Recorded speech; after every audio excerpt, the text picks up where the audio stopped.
জ্বালিয়ে রেখেছে। আজকে তারা ভাবতেছে আর একটা সন্ত্রাসী জনগোষ্ঠীকে সাপোর্ট দিবে। আমি আমাদের আমরা সমাজের বিরুদ্ধে বলতে চাই, আমরা দেশের জনগণ, আমরা অন্ধ না, আমরা পাগল না, আমরা সবকিছু বুঝি। দেখেন আমরা সমাজ, তারা দিনকে ভাগ করছে, আজকে এই দিনে তাদেরকে এই ছুটি দিতে হবে, আজকে এই দিনে এই ছুটি দিতে হবে। তারা মাসকে ভাগ করছে, আজকে এই মাসে তাদেরকে এই বাজেট দিতে হবে। এক একটা সচিব লক্ষ লক্ষ টাকা প্রতি মাসে তারা ভাতা নেয়। কেন এক একটা সচিব এত লক্ষ লক্ষ টাকা ভাতা নিবে? আমার একজন শ্রমিক ভাইকে কে ভাতা দেয়? আমার একজন রিক্সাওয়ালা ভাইকে কে ছুটি দেয়? আমার একজন দিনমজুর ভাইকে কে ছুটি দেয়? আমি বলতে চাই, আমাদের আগামীর যেই ভবিষ্যৎ প্রজন্ম হবে, আমাদের আগামীর যেই সংবিধান হবে, এই সংবিধানের প্রত্যেকটা মানুষের নৈতিক অধিকার একই থাকতে হবে।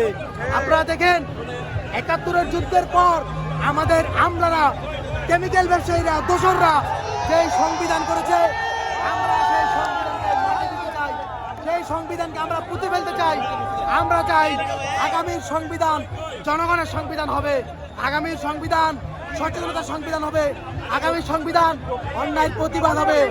বাংলাদেশে আর কোনো অন্যায়কারী থাকতে পারবে না, বাংলাদেশে আর কোনো জুলুমকারী থাকতে পারবে না, বাংলাদেশে আর কোনো সন্ত্রাসী কার্যক্রমকে আমরা মানব না ইনশাআল্লাহ।